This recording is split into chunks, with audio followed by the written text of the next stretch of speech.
오늘 함께 보실 하나님 말씀 로마서 1장 보겠습니다. 로마서 1장 1절 보겠습니다.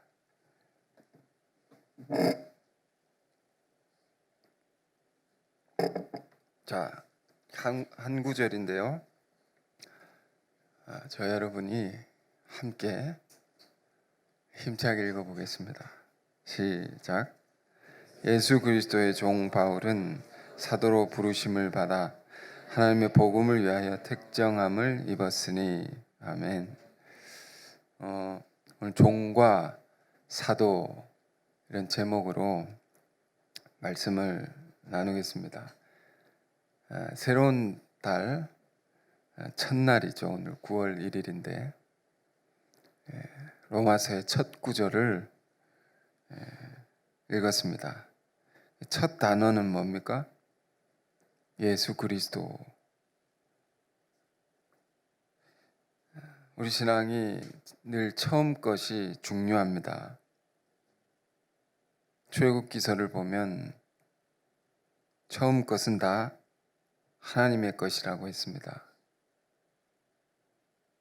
그러므로 우리 신앙은 처음 것을 하나님께 늘 잘 드릴 수 있어야 됩니다. 이것은 참으로 소중한 우리 신앙의 지혜입니다. 처음 것을 하나님께 잘 드리면 어떻게 됩니까?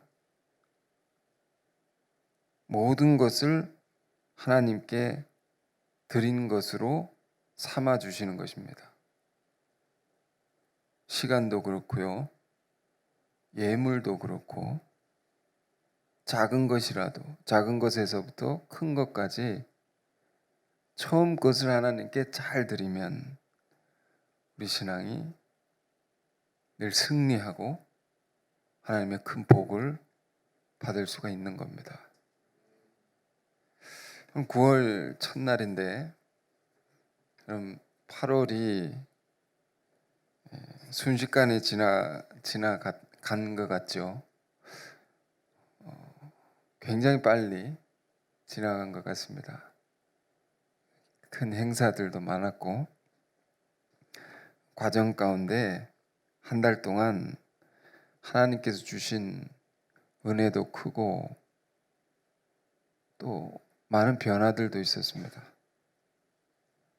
여러분 아시다시피 국제 캠프가 있었고 또 수련회가 있었고 또 모든 분들이 참석은 안 했지만 또 다른 모임도 있었고 저는 어제까지 한 열흘 정도 또 해외 모임이 있어서 중요한 모임이 있어서 다녀왔습니다. 어젯밤에 왔습니다. 어젯밤에 왔는데 몸이 피곤할 줄 알았는데 예배 때 사실 하나도 안 피곤합니다.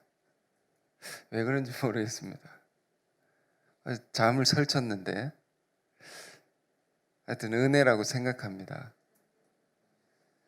새로운 달을 어떻게 시작할까? 무슨 기도를 가지고 무슨 목표를 가지고 또 한 달을 살아야 할까? 이런 생각들이 계속되면서 이 자리에 선 것이거든요. 그럼 첫날이니까 오늘 예배 드리고 그냥 흘러 보내지 마시고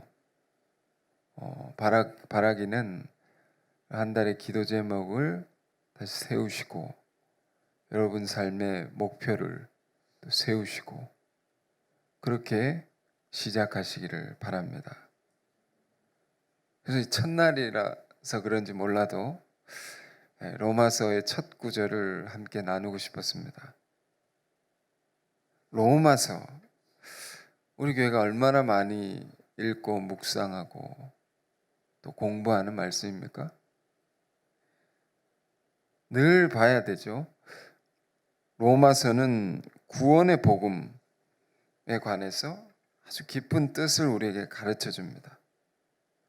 이것을 읽음으로 우리는 우리 가슴이 뜨거워질 뿐만 아니라 영혼을 구원하는 선교의 의지를 다시금 세우게 합니다. 다시금 세워서 그런 삶으로 우리를 이끄는 그런 소중한 편지입니다. 자, 이 편지의 첫 내용은 이렇게 시작합니다. 예수 그리스도의 종 바울은. 굉장히 간단히 읽을 수 있는 말이지만 여러분 이 안에 아주 깊은 뜻이 있습니다. 첫 말이 이런 것이죠. 예수 그리스도의 종 바울은. 성경의 시작이 뭡니까? 태초에 하나님이 천지를 창조하시니라. 이렇게 시작하죠. 큰 선언이라고 있습니다. 성경의 대전제라고 있습니다. 하나님이 모든 것을 다 지으셨다. 만물의 근원은, 이 땅에 있는 모든 것은 다 하나님으로 말미암은 것이다라는 이 사실, 이 분명한 사실을 믿음으로 우리 신앙은 시작되는 겁니다. 모든 것이 하나님으로 말미암은 것이구나. 그 중에 우리가 있는 것이죠. 만물 가운데 우리가 있는 것이죠. 내가 하나님으로부터, 나라는 자는 하나님의 지으심을 받은 자다. 로마서의 시작은 이런 것입니다. 예수 그리스도의 종 바울은 로마에 있는 교우들에게, 그 로마라는 도시에 있는 신자들에게 보낸 편지 아닙니까? 그 편지를 쓰는, 이 편지를 쓰는 사람의 정체성에 관한 것입니다. 이 편지의 시작이 바울의 정체성이죠. 나는 누구인가 말입니다. 우리 신앙도 이것이 바로 세워질 때 모든 것이 바로 잡아지는 것이다. 나는 누구냐 말이에요. 수련회 때 갈라디아서를 봤습니다. 갈라디아서, 로마서, 갈라디아서 정말 중요한 편지입니다. 갈라디아서 첫 시작이 무엇이었습니까? 사람에게 난 것도 아니요, 사람으로 말미암은 것도 아니요. 바울의 편지인데 이렇게 시작합니다. 편지가 내가 누구냐에 관한 것입니다. 편지를 쓸 때 대개는 잘 지내느냐, 거기 날씨는 어떠냐, 몸은 건강하냐, 이렇게 인사를 하지 않습니까? 이런 말이 일절 없습니다. 편지인데 나는 사람에게서 난 것이 아니다. 사람으로 말미암은 것도 아니다.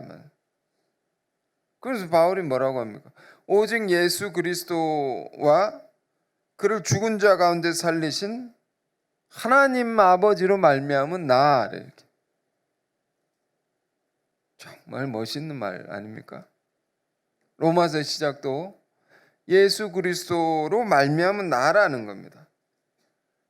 지금 정체성을 얘기하는 거죠. 예수 그리스도로 말미암은 나라는 것은 오늘 이제 성가대 찬양처럼 그분의 전적인 은혜로 말미암은 나라는 것입니다. 은혜로 내가 지탱되고 존재하고 살아갈 수 있는 것이다. 나라는 존재는 다른 어떤 것으로, 인간적으로 적인 것으로 존재하는 게 아니다라는 거예요. 참 깊은 신앙의 고백입니다. 자기의 정체성입니다. 정체성.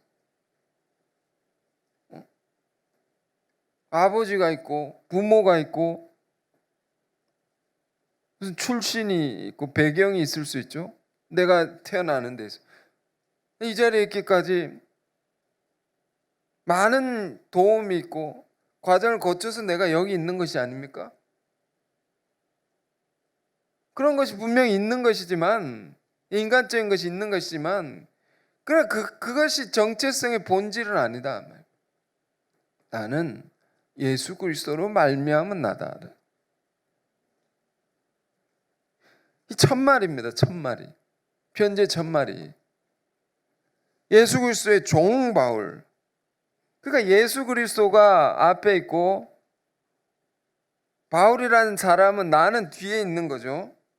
그분으로 말미암은 나. 그분이 있기에 내가 있는 것이다. 응?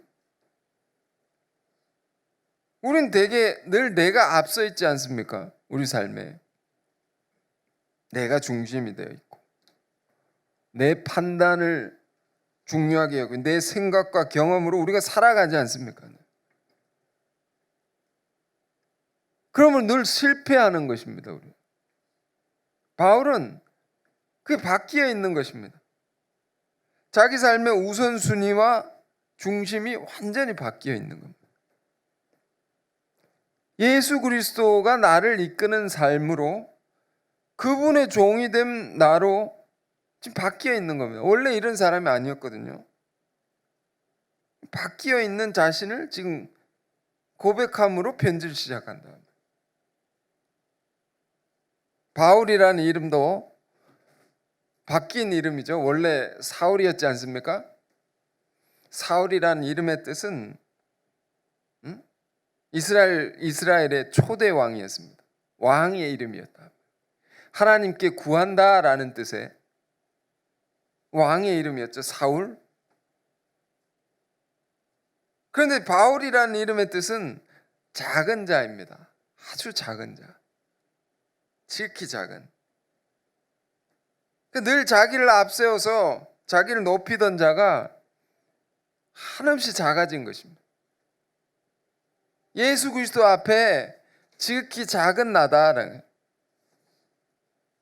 여러분, 우리가 어떤 사람도 누구든지 예수를 믿게 되면, 예수를 만나게 되면 어떻게 됩니까? 겸손해지지 않습니까? 그분의 희생과 사랑이 얼마나 큰 것인지 깨달으면 겸손해집니다. 바울은 그렇게 지금 바뀌어 있는 거죠. 난 이렇게 작은 자다.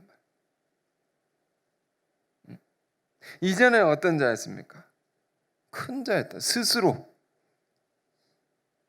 자랑할 게 많은, 스스로 하늘 높은 줄 모르고 살았던 그런 바울이었다. 사울이었다는 거죠. 그냥 학문적으로나 종교적으로나 외적인 어떤 조건과 배경 무엇으로 봐도 나보다 뛰어난 자가 없다 생각할 정도로 그걸 갖고 살았던, 그런 프라이드를 갖고 살았던 사람이었습니다. 그게 그런데 예수 그리스도 앞에 다 깨어진 것입니다. 지금 다 무너진 것입니다. 그리고 이렇게 고백하는 겁니다. 나는 작은 자다. 예수 그리스도 앞에 지극히 작은 바울이라는 이름. 근데 바울이 그냥 바울이 아니고 예수 그리스도의 종이 된 바울이라고. 종이다. 제가 오늘 첫 9월의 첫 예배는 1절을 그냥 깊이 보고 싶은 것입니다. 하나하나 뜯어서 생각하고 말씀을 계속 묵상해야 됩니다. 하나 깊이 보는 것인데요. 그분의 종이라는 겁니다. 종, 노예죠, 노예. 이것도 수련회 때 많이 묵상했었습니다. 오늘날 와닿지 않는 단어일지 모릅니다. 종이라는 것은. 그런데 로마의 시대 종이라는 것은 그 인구의 3분의 1을 차지했던 시대였으니까 노예가. 사람들은 이 편지를 받은 사람들은 굉장히 잘 아는 이야기, 단어입니다. 와닿는 겁니다. 종이라고 하면 종은 뭡니까? 주인의 소유물이라 했습니다. 소유. 종은 뭡니까? 주인에게 모든 것이 달려 있는, 의탁되어 있는, 종속되어 있는 존재다. 그 삶의 모든 것들이 주인에게 속해 있는 겁니다. 응? 자기는 없는 겁니다. 수련회 폐회 때 갈라디아서 6장 17절 바울은 이렇게 말했습니다. 그의 갈라디아 교우들에게 내가 예수의 흔적을 가졌노라. 예수의 흔적이라는, 이 흔적이라는 말의 단어의 뜻은 스티그마라고 있습니다. 이건 뭐 어떨 때 쓰는 단어입니까? 가축이나 노예, 거기에다가 낙인을 찍는 겁니다. 누구의 것이라고요? 이건 누구의 소유라고? 불도장을 이렇게 지져가지고 다 이렇게 누구나 볼 수 있게 이건 누구의 것이다라는 것을 찍는 겁니다.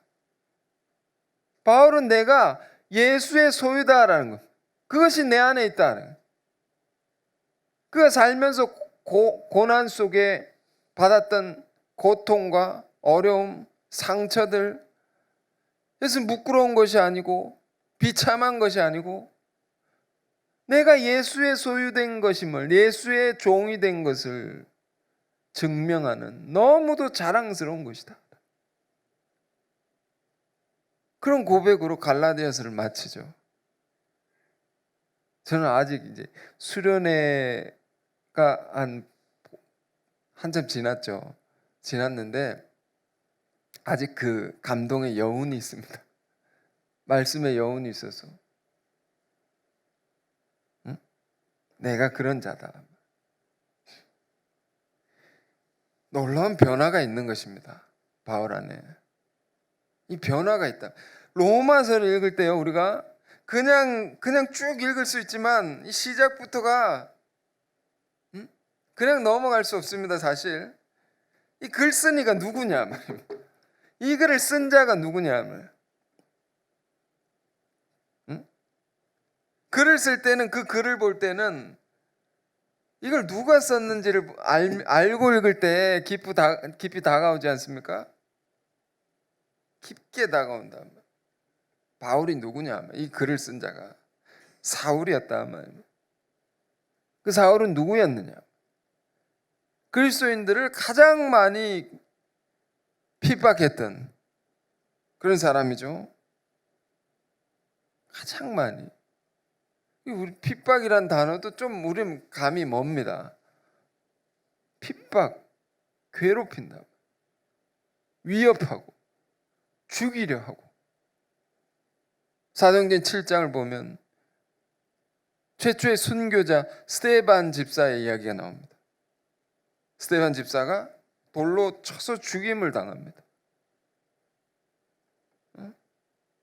피 흘리고 참혹하게 죽어갈 때 그 죽은 자의 피 묻은 옷을 어디 갖다 놓습니까? 사울 앞에 탁 갖다 놓습니다. 죽이고 나서 피 묻은 옷을 사울 앞에, 사울의 발 앞에. 이거 뭘로 의미합니까? 당신도 이 일에 동참한 자요, 이 일에 확실한 증인이다. 당신도 죽인 자라는 겁니다. 스데반을 가장 극렬하게 예수 믿는 자들 반대했던 자였습니다.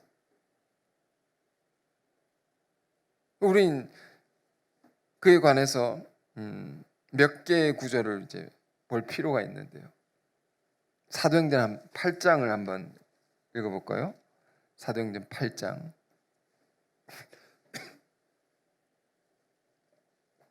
제가 이 밤늦게 와서 이거 하시는 분한테 구절을 못 보내드렸습니다. 죄송합니다. 그러나 이제 성경을 하나 일일이 찾아봤으면 좋겠는데 8장 1절에서 읽어보겠습니다. 사울은 그가 죽임 당함을 마땅히 여기더라. 그는 스데반이죠. 그날에 예루살렘에 있는 교회에 큰 박해가 있어 사도 외에는 다 유대와 사마리아 모든 땅으로 흩어지니라. 경건한 사람들이 스데반을 장사하고 위하여 크게 울더라. 그러니까 스데반이 죽고 나서요, 순교하고 나서 교회 안에 큰 슬픔이 있고 고통이 있었습니다. 그런데 그 스데반이 죽임 당한 것을 당연하게 여기는 한 사람이 있었다. 사울이었습니다. 정말 잔인한 거죠. 정말 악독한 거죠.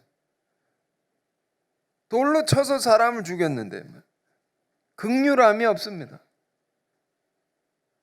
뿐만 아니라 3절에 사울이 교회를 잔멸할새 각 집에 들어가 남녀를 끌어다가 옥에 넘기니라. 스데반이 죽었으니까 이참에 다 죽여버리자. 잔멸할새, 멸종을 시키다, 씨를 말리자라는 거예요. 예수 믿는 자 흔적도 없애자는, 깡그리 다 없애버리자 말이에요. 그래가지고 사울이 어떻게 합니까? 예수 믿는 자들 집집마다 찾아가서 들어가서 끌어다가 감옥에 집어넣는 거예요. 너 예수 믿는 자지? 집에 들어가서 쳐들어가서 끌고 나오는 것입니다. 감옥에 집어넣었다.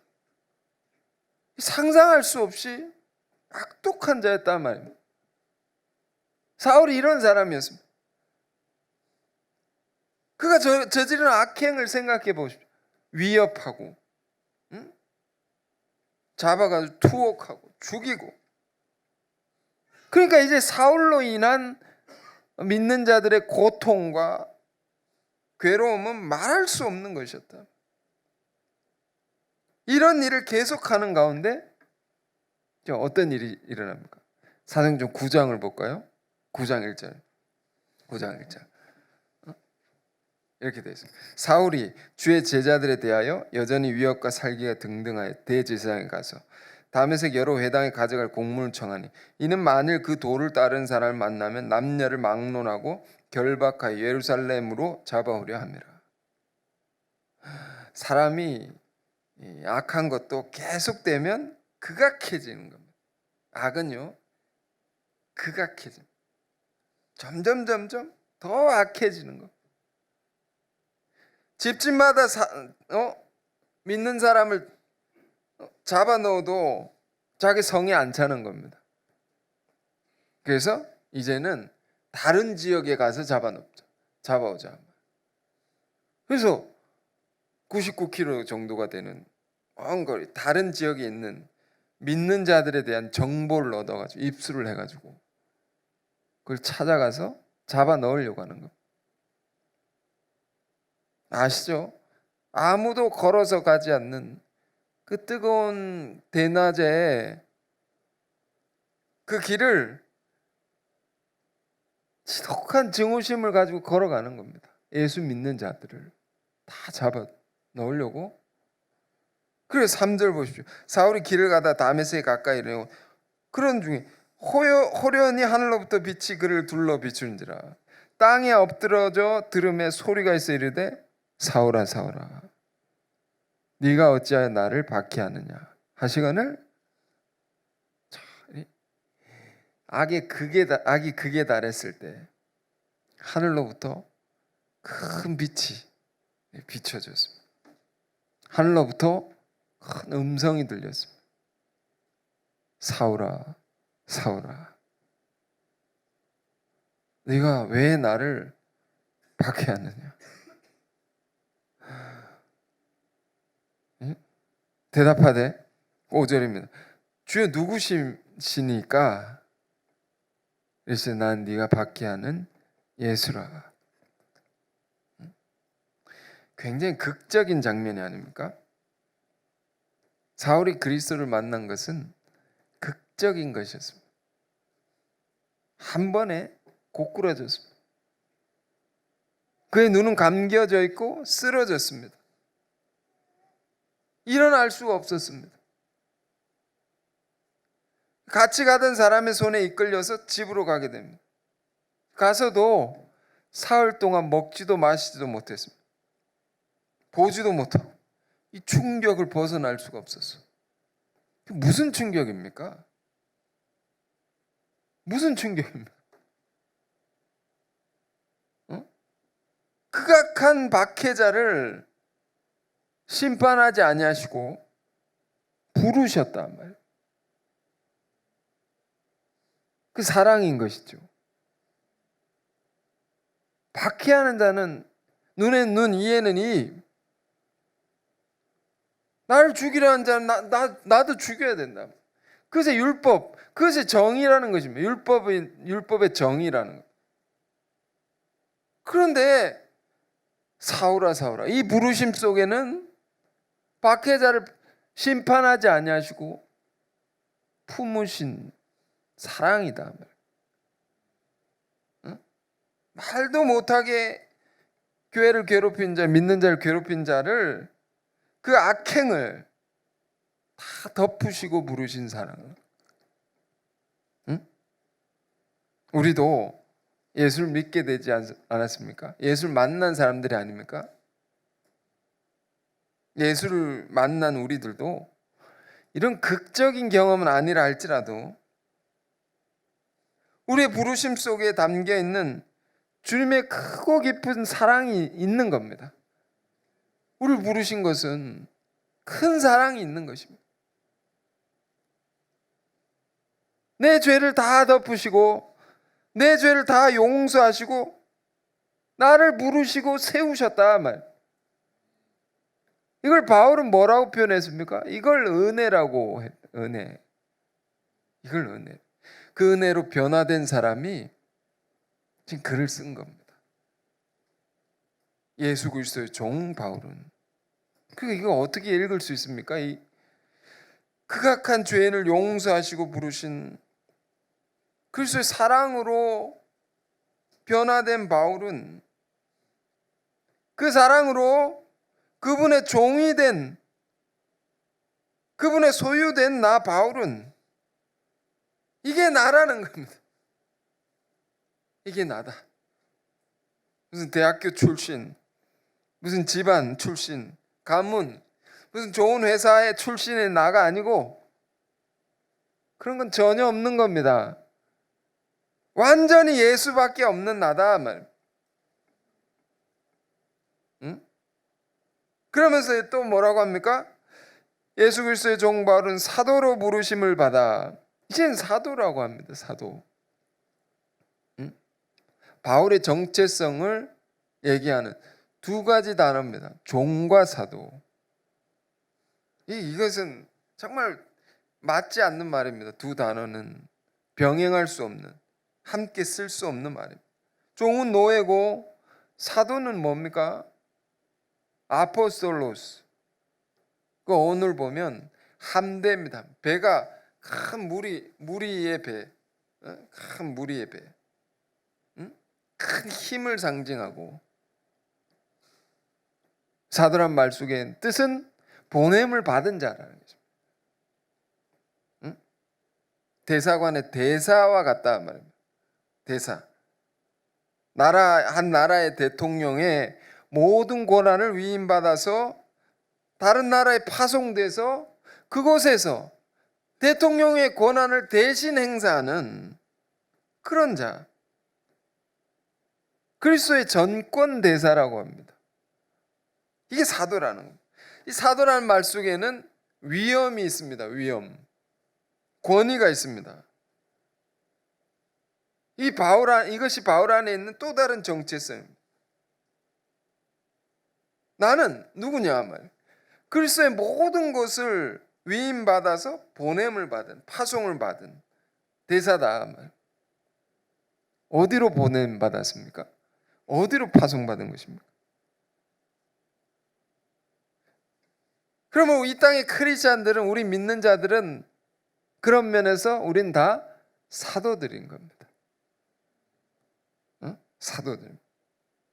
복음의 전파자로 그리스도의 모든 권한을 부여받아서 이 세상에 보냄을 받았다.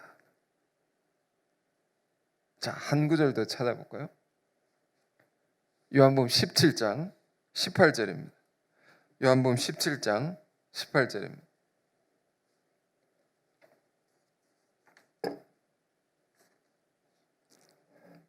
제가 읽겠습니다. 아버지께서 나를 세상에 보내신 것 같이 나도 그들을 세상에 보내었고. 요한복음 17장은 고별기도죠, 여러분. 고별기도. 예수님이 십자가 돌아가시기 전에 마지막으로 드리셨던 고별의 기도입니다. 죽기 전에 드리신 기도입니다. 그 기도 속에 이런 말씀이 있는 겁니다. 아버지께서 나를 세상에 보내신 것 같이 나도 그들을 세상에 보내었고. 예수님의 인생, 예수님의 삶은 무엇이었느냐 말이에요. 또 우리 믿는 자들의 인생은 무엇이냐 말이에요. 삶의 의미를 우리가 알고 살아야 되는 것이죠. 그래서 아버지께서 나를 보내셨다는, 보냄을 받아서 보내신 이의 뜻을 따라서 살다가 다시 가는 겁니다. 이게 우리의 인생이라는 겁니다. 무슨 첩보 영화를 보면, 첩보 영화 같은 것을 보면 지령을 받지 않습니까? 지령을 어디 보냄을 받습니다.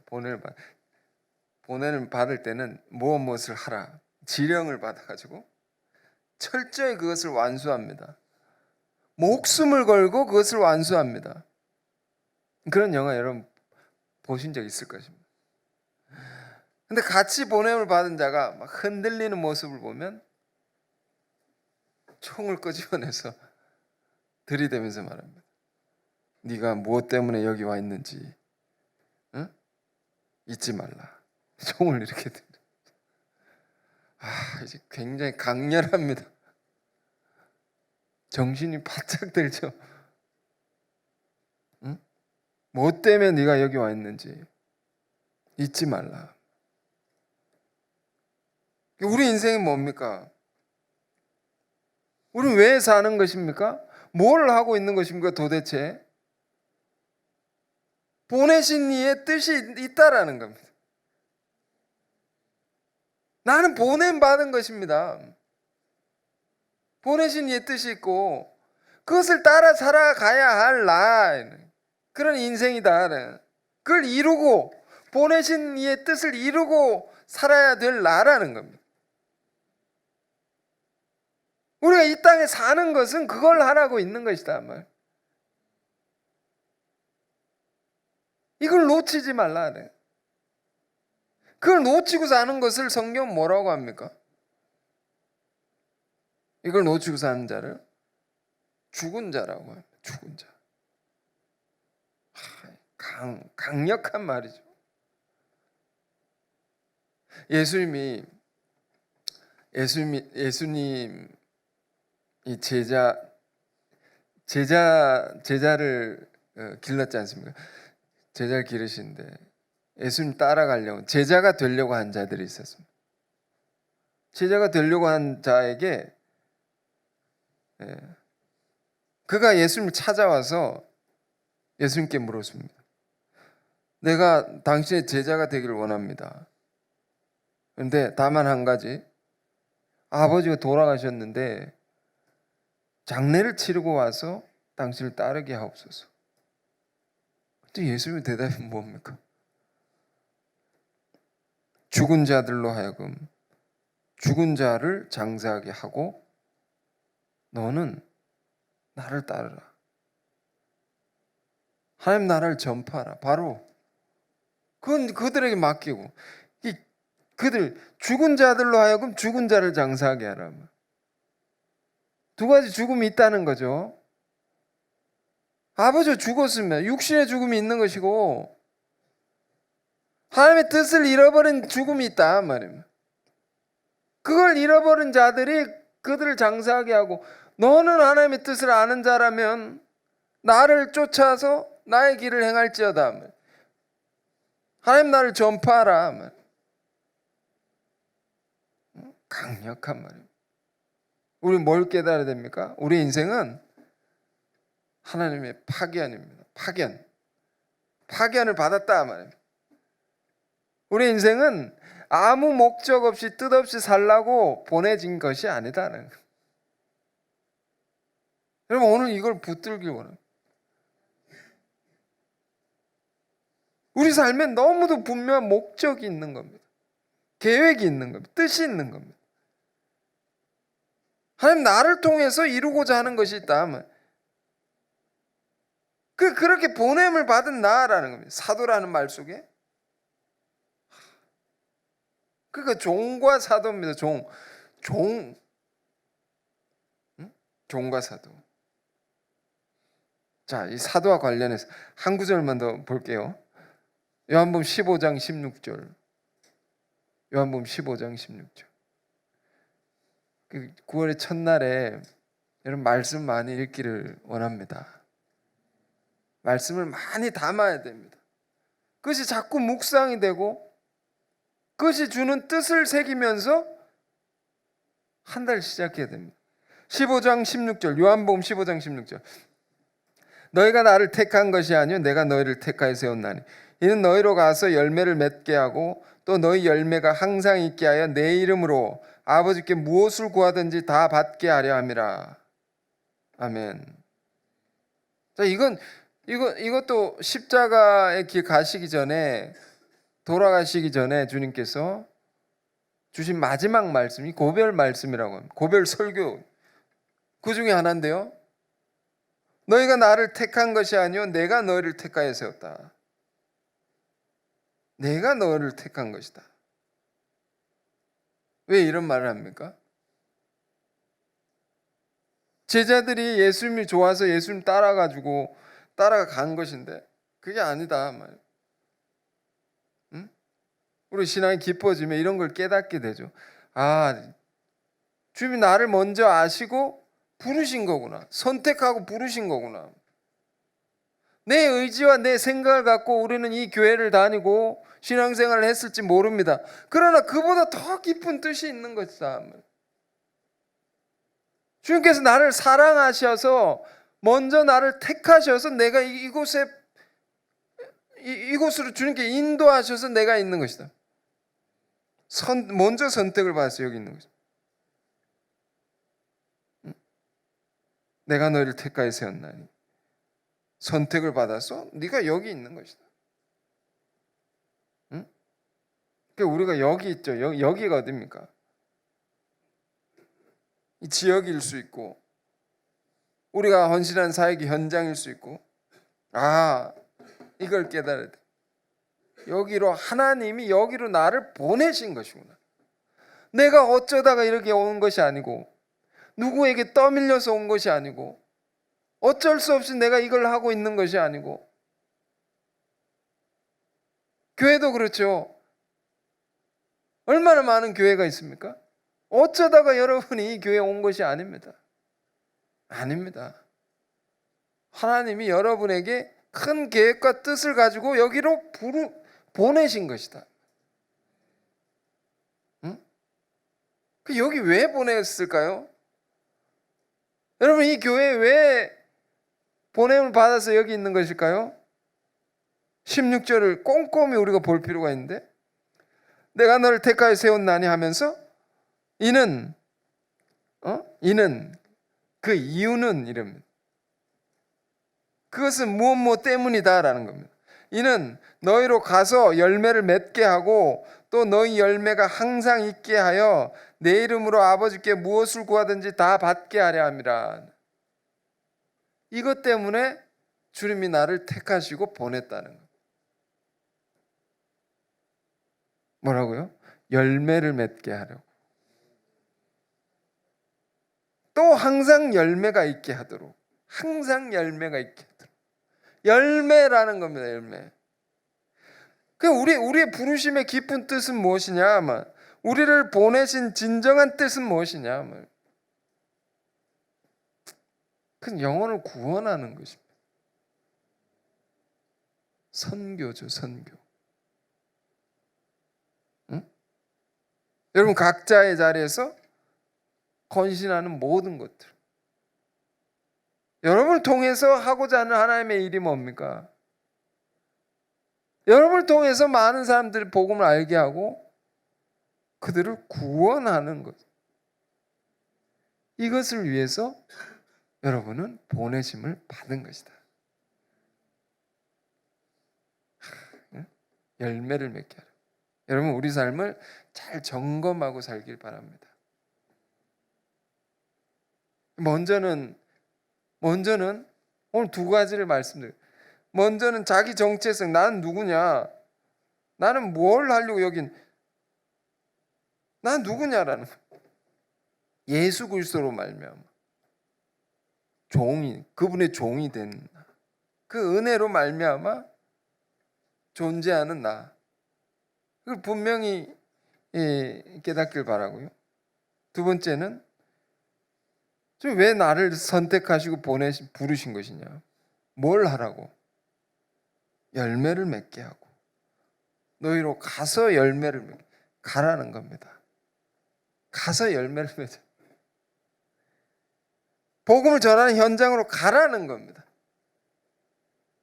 뒤로 물러나 있지 아니하고 침륜에 빠져 있지 아니하고 주저앉아 있지 아니하고 정체하지 아니하고 생명의 역사의 그 현장으로 우리는 가야 된다.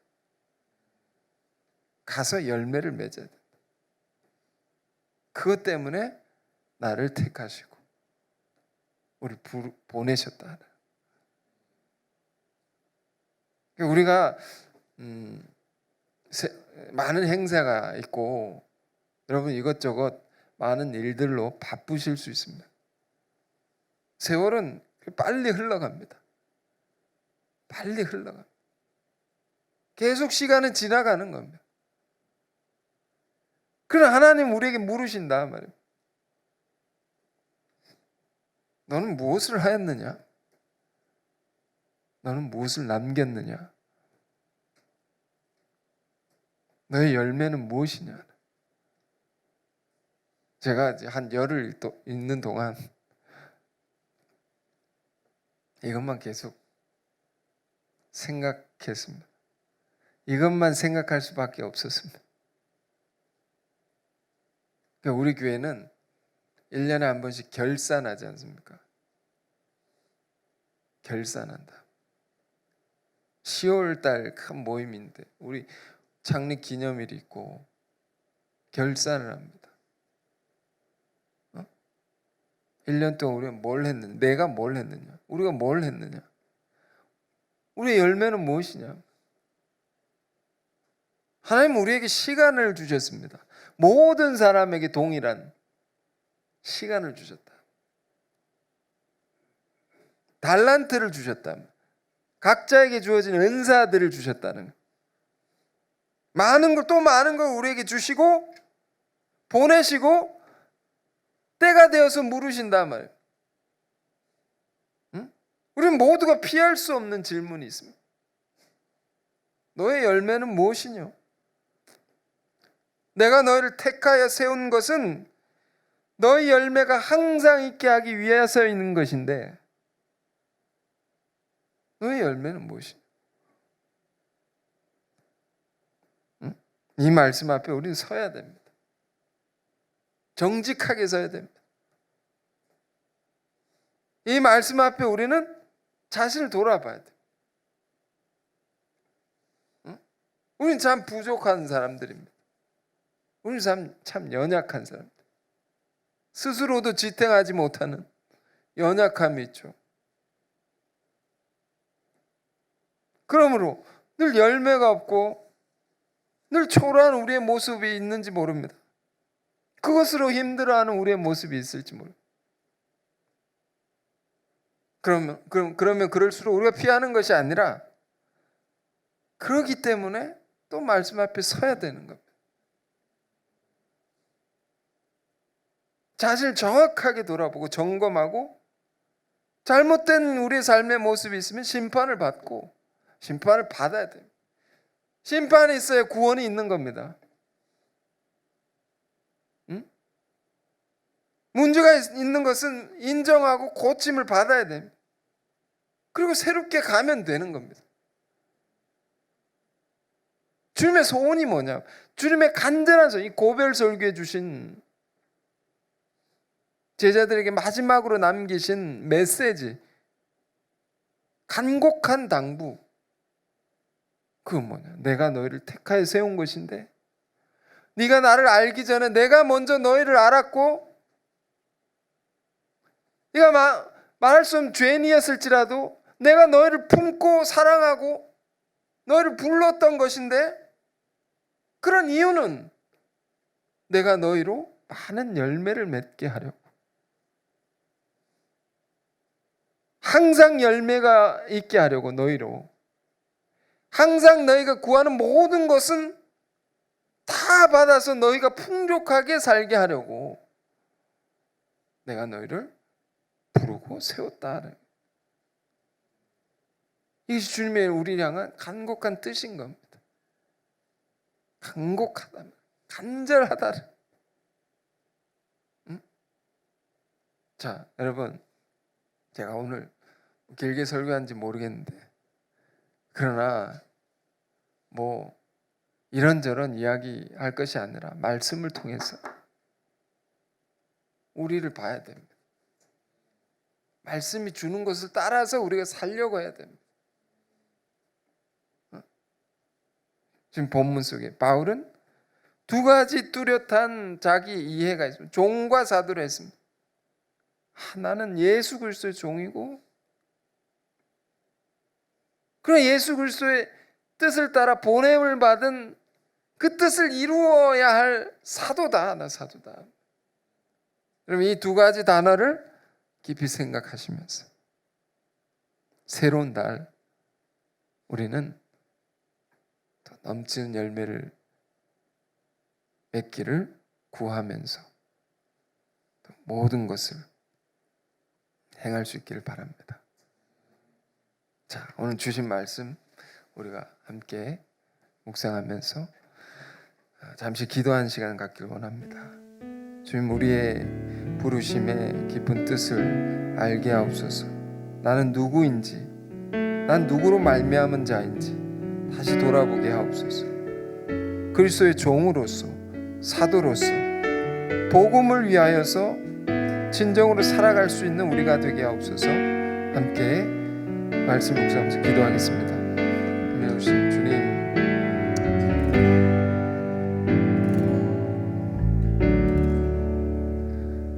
극악한 죄인을 품고 부르신 주님의 큰 사랑과 은혜에 감사드립니다. 그 은혜로 오직 주의 종으로 살아갔던 바울을 우리가 본받게 하옵소서. 주님 없으면 살 수가 없고 오직 주님만 의지하여 사는 우리가 되게 하옵소서. 또한 우리의 삶은 이 땅에 파송받은 것이라 했습니다. 나를 이 땅에 보내신 깊은 뜻을 생각하게 하시고 우리의 인생이 그 뜻을 담대히 이루며 살아갈 수 있는, 그리하여 많은 열매를 맺을 수 있는 우리의 인생들 다 되게 하옵소서. 예수 그리스도 이름으로 기도했습니다. 아멘.